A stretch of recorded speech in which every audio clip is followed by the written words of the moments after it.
So hello guys, welcome back to the another video जहाँ पे हम आज बात करने जा रहे हैं crack GPAT with the strategies.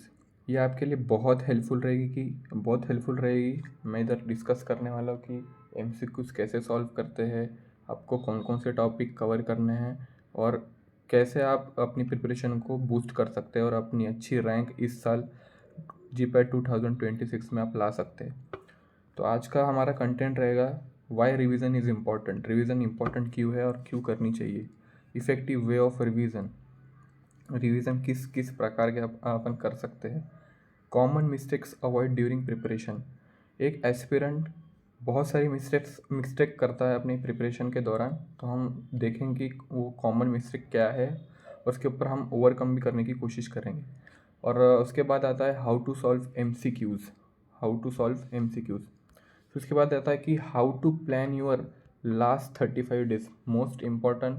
मैंने जो चैनल में दिखा है कि 40 डेज, लेकिन ये लास्ट 35 डेज में आपको मैं पूरा प्लान बताऊंगा कि आपको कैसे शेड्यूल प्लान करना है और कैसे अपनी प्रिपरेशन को बूस्ट करना है। ये आपके लिए बहुत हेल्पफुल रहेगा। लास्ट तक बने रहिए, आपको बहुत अच्छा कंटेंट मैं दे के जाने वाला हूँ, सो बने रहिए। सो फर्स्ट है कि why revision is important. Revision important क्यों है? रिवीजन आपकी एक्यूरेसी स्पीड को बढ़ाता है, आपके वीक एरियाज़ को आइडेंटिफाई कराता है और आपका जो कॉन्फिडेंट है वो बूस्ट करेगा बिफोर द एग्जामिनेशन। और जो आपकी जो XYZ जो भी रैंक आने वाली है उसको इम्प्रूव करेगा और आपकी जो मेमोरी है उसको एनहांस करने की कोशिश करेगा। तो इसलिए रिवीजन बहुत ही इंपॉर्टेंट है, क्योंकि आपको रिवीजन करना ज़रूरी है through out the all GPAT preparation. और आज अभी तो मोर देन लास्ट 40 डेज ही बचे हैं एग्ज़ाम के लिए। यहाँ से आज से आप 40 डेज देखोगे तो 5 मार्च आ रही है तारीख, तो आपके 5 मार्च के पहले में 35 डेज के अंदर ही लास्ट में आपको डिस्कस करूँगा कि कैसे आपको इफेक्टिव रिवीजन करनी है और पूरा प्लान आपको मिलेगा। Third is effective way of revision. अब इफेक्टिव वे ऑफ रिवीजन में कैसा है कि आपको जब सो रहे हो तो उसके पहले आप थोड़ा 5 मिनट अपने शेड्यूल प्लान कर लो कि मेरे को कल क्या क्या करना है। और टू डू लिस्ट बनाओ अपनी एक वाइट पेपर पे, तो आप जिससे आपको हेल्प मिलेगी कि मेरे को कल क्या करना है। और ऐसा रखने कि आपको छोटे टारगेट रखने, स्मॉल टारगेट्स, कि जिसको आप पूरा कर सको। जैसे आपने इधर मैंने एग्जांपल दिया कि आप take 2 major and 1 minor subject. Take two major take 2 major and 1 minor subject. इससे क्या होगा, आपके 2 मेजर सब्जेक्ट के भी टॉपिक कवर होंगे और एक माइनर सब्जेक्ट के भी टॉपिक कवर होगा।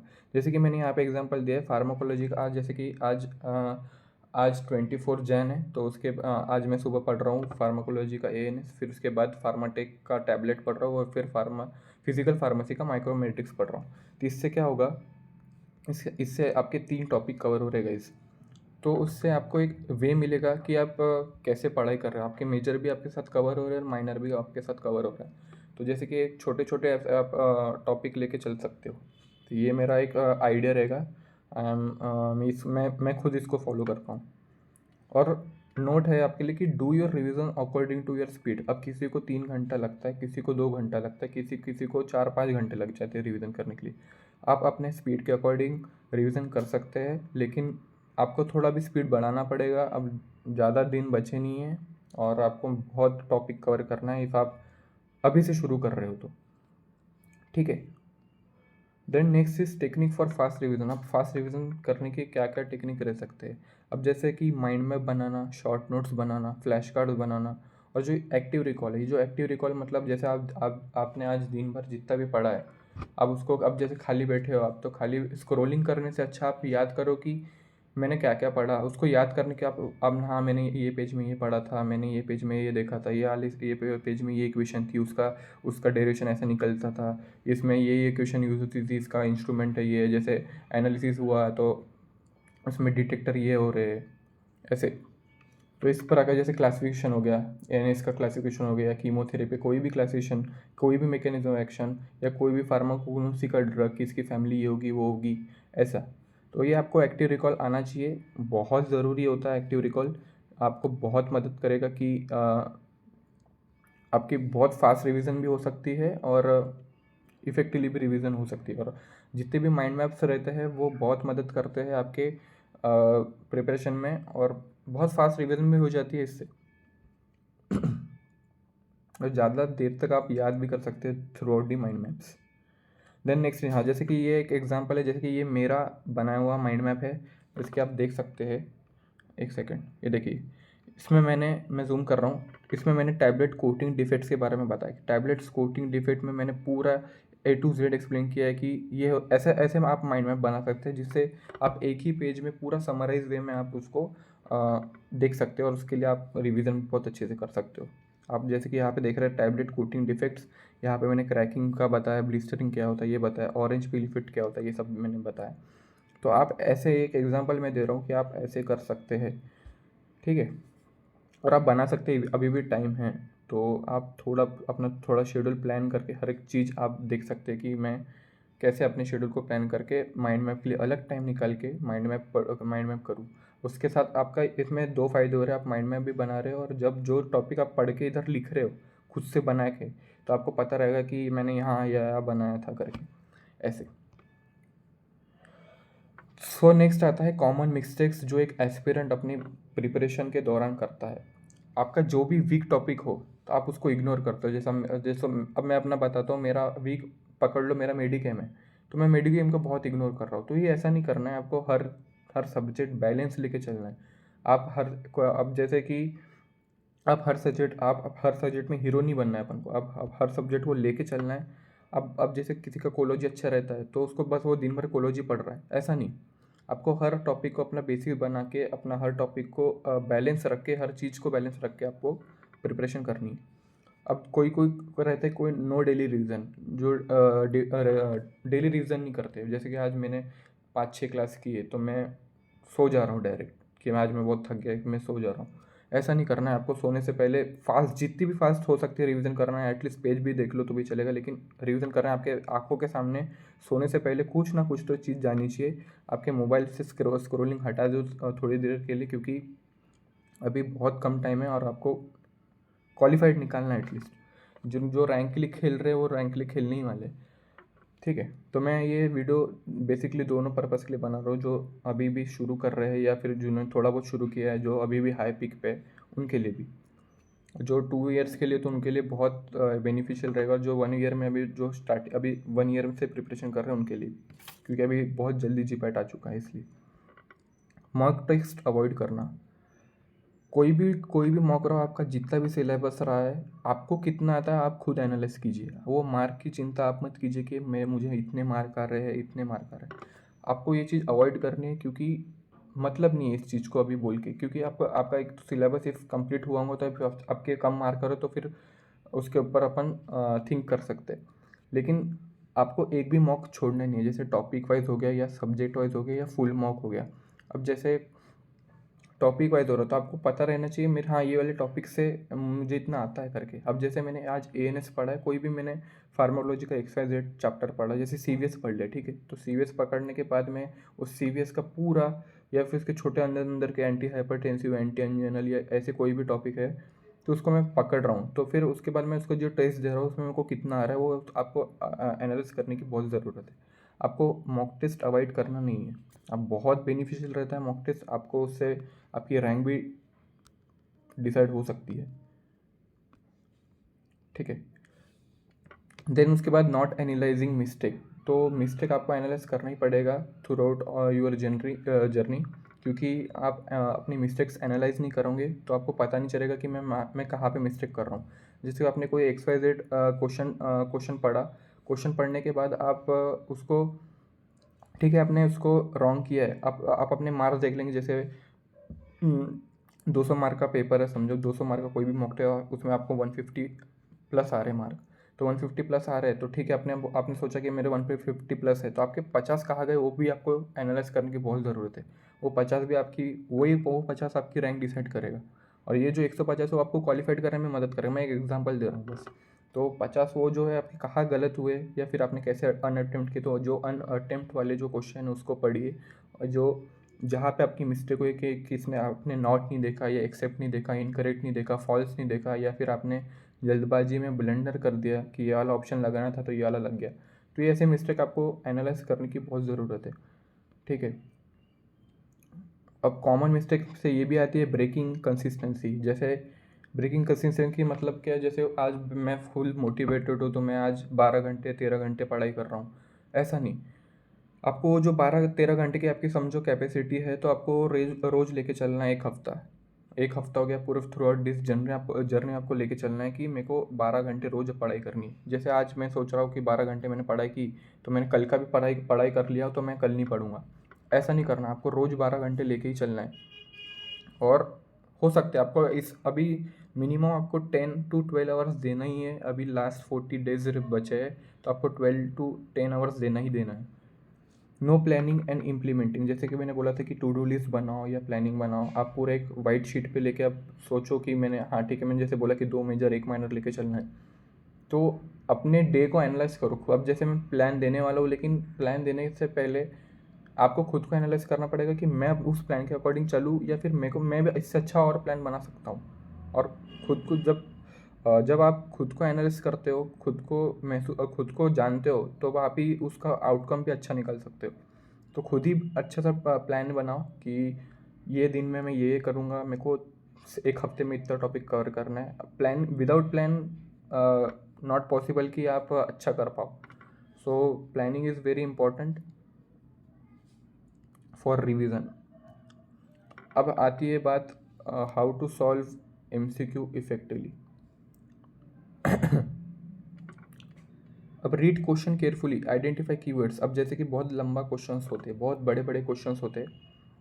बहुत बड़े क्वेश्चन में आपको बस छोटे छोटे कीवर्ड्स देखने पड़ते हैं कि हाँ इस चीज़ में ये होगा। अब जैसे कि कोलोजी के जैसा क्वेश्चन आया कि एक ओल्डर पेशेंट को ये डिसीज़ है, तो अब उसके बाद उसको XYZ उसको एडवर्स इफेक्ट आ रहा है, तो कौन सी मे बी वो ड्रग कौन सी होगी। तो उसको ये आपके ये कीवर्ड्स आपको देख के चलना है थ्रू आउट ऑल MCQs, ठीक है। तो मैं बात कर रहा था आइडेंटिफाई कीवर्ड्स। तो छोटे छोटे कीवर्ड्स रहते हैं लंबे लंबे क्वेश्चन में, तो आपको उसको आइडेंटिफाई करके आंसर टिक मार करके चलना है।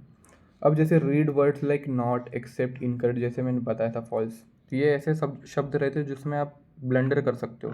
कभी कभी मेरे साथ भी ब्लंडर होता है, और हर एस्पिरेंट के साथ ये ब्लंडर देखने को मिलेगा कि आपको ये नहीं दिखेगा, कभी कभार ऐसा रहता है। तो ये आपको देख के चलना है। Elimination rule. अब एलिमिनेशन रूल क्या है, जैसे कि अब आपको चारों ऑप्शन पता नहीं है, चारों ऑप्शन ऑल 4 ऑप्शंस आपको पता नहीं है कि मेरा कंसेप्ट ही नहीं लग रहा, मेरा दिमाग नहीं चल रहा, तब क्या करें। अब जैसे कोई कोई ऑप्शन है, जैसे A हो गया, B हो गया, C हो गया, D हो गया, ये 4 ऑप्शन है।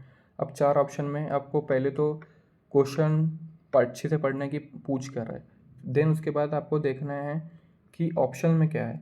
अब ऑप्शन में आप लगा सकते हो, जैसे ऑप्शन A में कोई कंसेप्ट है, ऑप्शन C में कोई कंसेप्ट है, ऑप्शन D में कोई ऑब्वियसली कोई कंसेप्ट रहने वाला है। तो आपको कंसेप्ट देख के, कंसेप्ट समझ के, हर एक चीज़ एनालाइज करके कि हाँ, अब निगेशन रूल इसमें ऐड कर सकते हैं। निगेशन रूल क्या है, MCQ का मैं बताता हूँ। जैसे कोई कोई क्वेश्चन है, तो खुद से क्वेश्चन करो कि हाँ ये कर सकता है क्या, क्या ये इंक्रीज कर सकता है क्या। तो आपको आपके ब्रेन में स्ट्राइक होगा कि हाँ नहीं कर सकता या कर सकता है। तो ये एक ऐसी रूल होती है जिसको बोलते हैं हम एलिमिनेशन रूल। तो आप उससे एनालाइज कर सकते हो कि मेरा आंसर क्या हो सकता है। अब जैसे हुआ, अब बात आती है नेक्स्ट, एलिमिनेट 2 ऑप्शन फर्स्ट। हाँ, अब लग रहा है कि हमने जैसे आपने क्वेश्चन पढ़ा, तो क्वेश्चन पढ़ने के बाद आपको अब लग रहा है कि आपको कि 2 ऑप्शन आपको फर्स्टली एलिमिनेट करने हैं। 2 ऑप्शन आपने एलिमिनेट किया, अब 2 बचे, अब उसमें 50-50 हो रहा है। अब 50-50 में क्या करें। अब 50-50 में आपको देखना है कि बेटर ऑप्शन क्या जा रहा है, बेटर कंसेप्ट क्या जा रहा है, आपको वो देखना है। आपको इजीली आंसर मिलेगा ही मिलेगा, इसलिए आपको MCQ सॉल्व करने से पहले 2 ऑप्शन ज़्यादा से ज़्यादा काटने हैं। इसको एलिमिनेशन रूल बोलते हैं, अंदर का टॉपिक है एलिमिनेशन रूल की, ठीक है। फिर उसके बाद सबसे मेरा तो ज़्यादा फेवरेट, अवॉइड ओवर अटेम्प्टिंग। अब मैं मेरे खुद का मैं एक्सपीरियंस बताता हूँ। 2025 के GPAT के पेपर में मेरे 72+ क्वेश्चन राइट थे, तो मेरा स्कोर भी 275 प्लस जा रहा था, 275 के प्लस जा रहा था। अब मैंने कर दिया 115 अटेम्प्ट 125 में से मैंने 115 अटेम्प्ट किए, और उस चक्कर में मेरे मार्क गलत हुए हैं -55। यस, -55 मैं गलत करके आया ड्यू टू ओवर अटेम्प्टिंग। अब ओवर अटेम्प्टिंग के चक्कर में मेरी रैंक भी नीचे चली गई। मे बी मैं अंडर 1000 आ सकता था, लेकिन नहीं आ पाया क्योंकि मैंने बहुत ज़्यादा अटेम्प्ट कर लिया था। अब मेरा फर्स्ट अटेम्प्ट था थर्ड ईयर में। सो मैंने ट्राई किया कि मैं एक बेटर रैंक ले जाऊँ, लेकिन वो मेरा थोड़ा गलत डिसीजन था थ्रू आउट दिस पेपर कि मैंने वहाँ पे ओवर अटेम्प्ट किया। तो ओवर अटेम्प्ट आपको नहीं करना है क्योंकि बहुत निगेटिव जाता है। मैं खुद एक्सपीरियंस कर चुका हूँ, that's why. Avoid blind guess. अब ब्लाइंड गेस क्या होता है? तुक्का। तुक्का नहीं मारना है। तुक्का मारने से आप बहुत ज़्यादा फंस सकते हो।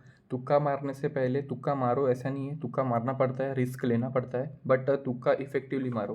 अब तुक्का मारना कैसा है? तुक्का मारना है, अब जैसे बहुत आपको यूट्यूब में दिखेगा कि ए या बी से ही होगा आंसर। ये कभी कभार ही होता है भाई। ए और बी से कभी आप लेके नहीं चल सकते कि हर चीज़ में ए और बी आंसर होगा या सी और डी होगा। लॉन्ग लॉन्ग आंसर रहेगा तो बी और सी रहेगा, ऑप्शन ऐसा नहीं रहता। ब्लाइंड गेस ऐसा मारो कि आप इफेक्टिवली, जैसे आप कंसेप्ट लगा पा रहे हो। अब नहीं लगा पा रहे हो तो छोड़ ही दो भाई क्वेश्चन, आपको उसको जाने दो। अब जब आप गेस ही नहीं कर पा रहे हो तो उस चीज़ को आप छोड़ ही दो और स्किप कर दो क्वेश्चन। जब आप तुक्का लगा पा रहे हो तो लगा के देख सकते हो, लेकिन वो भी तुक्का आप कंसेप्चुअल लगा रहे हो तो अच्छी बात है। Time management rule. अब जैसे जीपैट के पेपर, अब जैसे सेक्शन वाइज पेपर होता है तो हर सेक्शन में 36 मिनट रहते हैं। तो 36 मिनट मतलब आपको एक क्वेश्चन सॉल्व करने के लिए एक क्वेश्चन सॉल्व करने के लिए आपको 1 मिनट 36 सेकंड रहते हैं। 1 मिनट 36 सेकंड। तो आपको उस चीज़ को लेके चलना कि आपके पास बहुत टाइम है, और मतलब मैं सच बता रहा हूँ बहुत टाइम है आपके पास, और टाइम बचेगा। आपको उसमें देखना है कि मेरे को फिर से इसको रिवैल्यूएशन करना है। आपको फिर से उसको देखना है कि मैंने कहाँ पे क्या लगाया करके। Time management rule. और जो आपका फर्स्ट इंस्टिंक्ट रहेगा, मतलब जैसे अब मैंने एक और गलती की थी कि स्टार्टिंग में ऑप्शन ए लगाया, फिर जब सेक्शन चेंज होने वाला था तो उसको चेंज करके बी या सी लगा दिया, तो उससे मेरा और नेगेटिव चला गया था। तो दैट्स वाई आपको टाइम मैनेजमेंट को लेके चलना है, और आपके फर्स्ट इंस्टिंक्ट में क्या आ रहा है वो देखो। कि जैसे मैंने आज मेरे दिमाग में ऐसे स्ट्राइक हुआ कि भाई ए ऑप्शन है, तो एक ए पे ही अड़े रहो, उसको चेंज मत करो। जब जैसे सेक्शन चेंज, सब केस में ऐसे आता ही कि हाँ भाई जब सेक्शन चेंज हो रहा है, जब आप फिर से उसको रीचेक करते हो पूरे क्वेश्चंस को, तो फिर आपको लगता है कि हाँ भाई ए हो सकता है या बी हो सकता है, मतलब चेंज करने का आपके मन बोलेगा, तो वो नहीं करना है। ठीक है। और डेली एमसीक्यू प्रैक्टिस, आप रोज़ एमसीक्यू प्रैक्टिस करें। एमसीक्यू प्रैक्टिस करने से ही आपका स्कोर अच्छा बनेगा, और आपको पता चलेगा कि मैं वो एमसीक्यू सॉल्व कैसे करने हैं। बहुत लोगों को पता ही नहीं रहता कि एमसीक्यू कैसे सॉल्व करने हैं। तो आप एमसीक्यू सॉल्व ही नहीं करोगे तो आप जान ही नहीं पाओगे कि मेरी गलती कहाँ हो रही है, मतलब मैं क्या गलत कर रहा हूँ। मैं एलिमिनेशन रूल गलत कर रहा हूँ, मतलब मैं ब्लाइंड गेस कर रहा हूँ, मैं ओवर अटेम्प्टिंग कर रहा हूँ कि मेरा टाइम मैनेज नहीं हो रहा। बहुत लोगों का टाइम मैनेज भी नहीं होता, लेकिन भाई 1 मिनट 36 सेकंड है आपके पास, बहुत ज़्यादा टाइम है कि आप सोच विचार करके और अच्छे से पेपर दे सकते हो। और भी बचेगा आपके लिए टाइम। फिर लास्ट आता है अपना how to plan your 35 days major. अब ये जो आपको 35 डेज दिख रहे हैं वो मेरे अकॉर्डिंग मैंने बनाया है, और या फिर स्लो लर्नर के अकॉर्डिंग बनाया है। इफ़ आप अच्छे स्पीड में आप रिवीजन कर सकते हो तो बहुत बेटर है। आप इससे कम भी, और मैं एक सेकंड वाला भी प्लान बताने जाऊँगा, वर्बली बताऊँगा आपको कि कैसे प्लान करना है। और सेकंड प्लान भी बहुत बेटर रहेगा आई गेस फास्ट लर्नर्स के लिए। तो how to plan your days. अब डे 1 से डे 10 आप यहाँ पे लेके चल सकते हो मेजर सब्जेक्ट। स्लो लर्नर्स के लिए मैं बता रहा हूँ, या फिर जिन्होंने बहुत कम स्टार्ट किया है या लेट स्टार्ट किया है। और ये फॉलो ये भी कर सकते हैं, फास्ट लर्नर भी कर सकते हैं। मैं उनके लिए भी एक बहुत अच्छा ट्रिक बताने जा रहा हूँ। डे 1 to 10 मेजर सब्जेक्ट, और डे 10 to 15 माइनर सब्जेक्ट। अब 10 दिन है आपके पास। अब 10 दिन में आपको शेड्यूल प्लान करके आपको पूरे मेजर सब्जेक्ट ख़त्म करने। ऑर्गेनिक केमिस्ट्री, एनालिसिस, या फिर कोलोजी हो गया, फिर फार्माटेक हो गया, ऐसे सब सब्जेक्ट। उसको आपको जैसे मैंने पीछे बताया कि आपको प्लान करके लेके चलना है। आपको वाइट शीट लो, सोचो, 15 मिनट ज़्यादा खर्च करो अपने दिन के 24 घंटे में से, विदाउट स्क्रोलिंग आप सोच विचार करके देखो कि मेरे को ये चीज़ करना है। आप पूरा प्लान कीजिए अपने दिन को तो रोज़ प्लान कीजिए, और जो शेड्यूल जो आपने बनाया रिवीजन का शेड्यूल लिख के रखिए। वो मैं ऐसा सोच रैंडम आप टॉपिक उठा के मतलब पढ़ने मत बैठ जाओ। वो कभी नहीं हो सकता, आपकी रैंक बिल्कुल नहीं आ सकती, या फिर आप बहुत बेकार चले जाएगा वो सिचुएशन। आपके लास्ट 35 डेज़ में आपको ये सब चीज़ें नहीं करनी है। तो सब फर्स्टली आपको शेड्यूल प्लान करके चलना है कि मेरे को आज ये टॉपिक करना है, कल मेरे को एक टॉपिक करना है। 7 डेज़, या फिर जैसे मैंने इधर 10 डेज़ लिखा, तो 10 डेज़ का फुल शेड्यूल बना के रखो कि मेरे को 10 डेज़ में मेजर सब्जेक्ट कवर करनी ही है, मतलब कवर करनी ही है। फिर उसके बाद जो 10 से 15 दिन है, मतलब 5 दिन है आपके पास माइनर सब्जेक्ट के लिए, बहुत है भाई 5 दिन।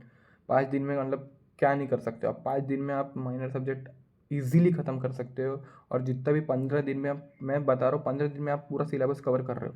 ये देखिए आप 1 to 15 डेज़ में आप पूरा सिलेबस कवर कर रहे हो, मेजर और माइनर। फिर उसके बाद आता है डे 15 to 22, एक हफ्ता है आपके पास, ठीक है, 7 दिन है।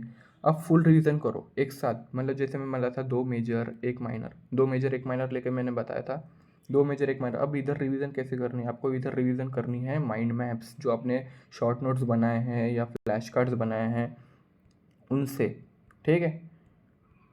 एक हफ्ते में आपकी फुल रिवीजन हो जानी चाहिए। मतलब अब जितने 15 दिन लग रहे थे फुल रिवीजन करने के लिए, मेजर प्लस माइनर, आप यहाँ पे ये भी कर सकते हो डे 1 और डे 10 की, आप 2 मेजर 1 माइनर लेके चल सकते हो कि आपको बस, लेकिन 15 डेज़ में आपको फुल सिलेबस कवर करना ही करना है, ठीक है। फुल सिलेबस कवर करने के बाद मैंने बात की एक हफ्ते में फुल रिवीजन हो सकती है, और होगी भी। और थ्रू माइंड मैप आप शॉर्ट नोट्स फ्लैश कार्ड्स बना के, जितने भी आप, अब ये चीज़ करनी पड़ेगी आपको, माइंड मैप्स बनाने पड़ेंगे, शॉर्ट नोट्स बनाने पड़ेंगे, जहाँ जिधर से रिवीजन हो सकता है आपको हर कंटेंट उठाना पड़ेगा। वो किया आपने, तो वहाँ से आप रिवीजन कर सकते हो शॉर्ट नोट्स के हिसाब से। तो एक हफ्ते में हो गया। उसके बाद मैं और टाइम दे रहा हूँ भाई तुमको।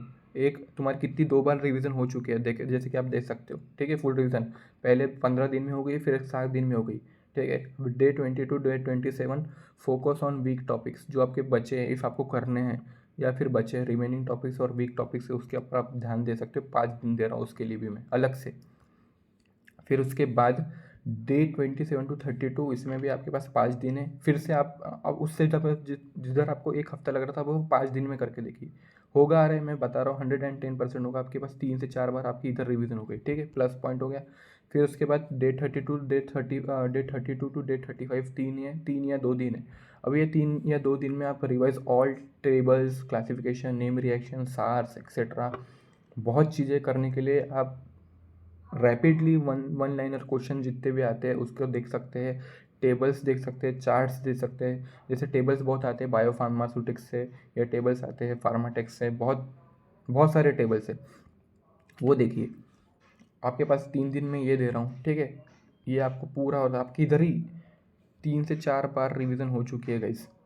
अब जो मेरा प्लान रहता है, अब जो मेरे अकॉर्डिंग मैं, मतलब फास्ट लर्नर्स के लिए मैं बता रहा हूँ, वर्बली बताऊँगा। जैसे आपको अब फास्ट लर्नर को क्या करना है, फरवरी के हिसाब से आपको फरवरी में एटलीस्ट जो 2 ईयर्स से ज्वाइन हो रहे हैं, मतलब 2 ईयर्स का जिन्होंने कोर्स लिया है, जो 2 साल से प्रिपरेशन कर रहे हैं, मैं बोलूँगा उनको कि 28 दिन में भाई कैसे भी करके आपको 5 to 7 टाइम्स रिवीजन करनी ही करनी है, 5 to 7 टाइम्स।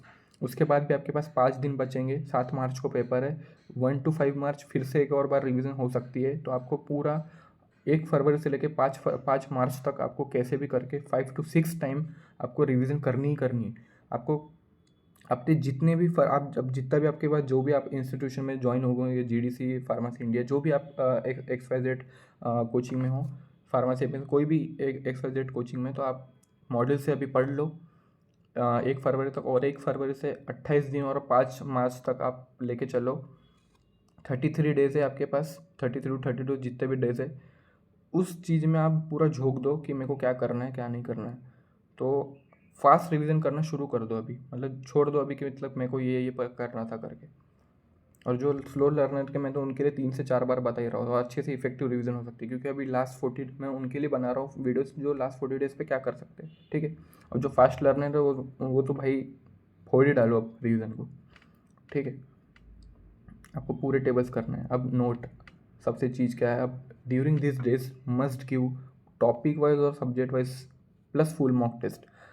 आपको ये जितने भी 35 दिन मिल रहे, 40 दिन मिल रहे, अब मैंने तो थंबनेल में तो 40 ही दिन डाला है, और आपके पास 5 दिन है, जो भी अभी इस वीडियो को देख रहे हो, और 5 दिन है आपके पास, और आप अच्छे से और भी रिवीजन कर सकते हो। आपकी मैं इधर आपके ये जो मैंने पीछे टेबल दिखाया इसके उसमें इधर ही आपके 3 से 4 या 5 बार आपकी रिवीजन पूरी हो रही है फुल जीपैट की। अब आपको प्लान करके चलना है। मैंने तो प्लान दे दिया कि ये इतने दिनों में आपके इतने सब्जेक्ट खत्म होने चाहिए, तो अब आपको प्लान करना है कि मेरे को इतने दिन में कैसे करना है। आप पहले मेजर लेके भी चल सकते हो, सेकंड 5 दिन में आप फुल माइनर भी ख़त्म कर सकते हो। तो मेरे हिसाब से आपको ये करके चलना है कि पूरे 15 दिन में 2 मेजर 1 माइनर लेके चलना है। और आप और कर सकते हो तो और करो, लेकिन स्मॉल टारगेट्स रखो और बिग विन पाओ। स्मॉल टारगेट्स रखो और अच्छा आउटकम लेके आओ थ्रू आउट ऑल डे। अब क्या करना है, ड्यूरिंग दिस डेज आपको topic wise plus subject wise और फुल मॉक देना है। पहले तो आप दे दो, अब जैसे आपने इधर दे दिए कि सब मेजर सब्जेक्ट माइनर सब्जेक्ट, आप इन दिनों में टॉपिक वाइज दे दो। जो आप टॉपिक पर, जैसे आज आपने ANS पढ़ा या टैबलेट्स पढ़ा, तो उसके ऊपर आप टॉपिक वाइज दे दो। और जब ये वाला सिचुएशन आएगा, जैसे 22 to 35 के डेज़ के बीच में, तो आप वहाँ पे सब्जेक्ट वाइज दो। और फुल मॉक तो रोज़ ही दो। आपका टॉपिक हुआ है या ना हुआ हो, फिर भी आप फुल मॉक टेस्ट जरूर दो कि आपको 125 क्वेश्चन आपको रीड करने की आदत पड़ती है। 125 रीड करने की आदत पड़ती है और 125 क्वेश्चन एक साथ देखने की आदत पड़ती है और उसके ऊपर थिंक करने की आदत पड़ती है। सो दैट्स वाई 125 क्वेश्चन आप पढ़ो और पूरे फुल मॉक टेस्ट देने की कोशिश करो। Analyse your rank and score. Analyse करना है आपके रैंक और स्कोर को कि आप कितना स्कोर कर पा रहे हो, और अपने जितने भी आपने मिस्टेक्स किए हैं उसको नोट डाउन करो या फिर उसको पढ़ो अच्छे से और उसको जानने की कोशिश करो। Revise day by day without breaking consistency. Revision is the key of success. आपको रिवीजन बहुत इफेक्टिवली करनी है और बहुत अच्छे तरीके से करनी है। आपको एक भी पॉइंट मिस नहीं करना, और रिवाइज करो अच्छे से। Revise all the classification, adverse drug reaction, uses, pharmacognosy, drugs, mechanism of actions. ठीक है, आपको ये जितने भी टेबल दिख रहे हैं बहुत, आप जैसे कि आपका पूरा दिन खत्म हुआ है, आपके पास टाइम है, तो आप क्लासिफिकेशन पढ़ लो, एडवर्स ड्रग रिएक्शन पढ़ लो, ड्रग्स के क्या कौन सी चीज़ क्या करता है। एडवर्स ड्रग रिएक्शन और क्लासिफिकेशन पे बहुत फोकस रहता है फार्माकोलॉजी में। फार्माकोग्नोसी के ड्रग्स पढ़ लो, केमिकल कॉन्स्टिट्यूएंट्स पढ़ लो, उनके फैमिली पढ़ लो, या फिर माइक्रोस्कोपी पढ़ लो, यूजेस पढ़ लो, ऐसे क्वेश्चंस। ठीक है, अब सोर्स कहाँ से आपको MCQ सॉल्व करने हैं, तो GDC करवा रहा है 50 डेज 50 मॉडल पेपर्स प्लस महामैराथन। फार्मेसी इंडिया ऐप पे भी आपको सब्जेक्ट वाइज मिल जाएगा कंटेंट, फार्मा माइंड भी मिल जाएगा, और पियर्सन की बुक आती है, जीपैट एट और फिंगर टिप्स आती है, और इनामदार आती है। तो ऐसे आप सोर्स यूज़ कर सकते हो आपकी थ्रू आउट दिस जर्नी, और आपकी प्रिपरेशन बूस्ट कर सकते हो। फिर उसके बाद आता है मॉक स्ट्रेटेजी। एक से मॉक स्ट्रेटेजी, तो मॉक स्ट्रेटेजी आपकी बेसिक रिवीजन के साथ हो जानी चाहिए। जैसे आप मॉक दे रहे हो तो आपकी एटलीस्ट बेसिक रिवीजन हो जानी चाहिए। हर मॉक को आप एनालाइज करो सीरियसली, और अपने जितने भी वीक सब्जेक्ट है, आपके जितने भी सिली मिस्टेक है, weak subject and silly mistake, आपको देखना है कि मेरे सिली मिस्टेक कहाँ हुआ है। मैंने नोट नहीं पढ़ा, या फिर इनकरेक्ट नहीं पढ़ा, फॉल्स नहीं पढ़ा, या मैंने ब्लंडर कर दिया, इजी क्वेश्चन था तो मैंने जल्दबाजी में ये कर दिया। तो आपको सिली मिस्टेक्स पहले बात तो आइडेंटिफाई करना है कि मैं गलत क्या कर रहा हूँ। Improve attempt to accuracy ratio. गलत कम करो, नेगेटिव कम करो, नहीं आ रहा तो छोड़ दो, ज़्यादा उस पर सर मत फोड़ो, बस निगेटिव मार्किंग कम करो। Revise error before next mock. Revise करो अच्छे एरर से, मतलब पहले रिवाइज कर लो एरर अपने, उसके बाद अच्छे से मॉक दो। इसीलिए मिस्टेक्स पे भी ज़्यादा ध्यान देना, और निगेटिव मार्किंग तो भाई कम ही करो। And the last, remember success in GPAT is not about how fast you start, but how consistently you move forward. So ऐसे लगे रहिए। All the very best for your exam, and hope so ये आपको video बहुत अच्छा लगा हो, आपकी बहुत हेल्पफुल रहा हो इस चीज़ के लिए। थैंक यू सो मच, और लाइक शेयर सब्सक्राइब कर दीजिए। और मैं कौन से टाइप का कंटेंट और कौन से वीडियोस बना सकता हूँ, आप सजेशन कर सकते हैं below in the comments. So thank you, and all the very best for your exam.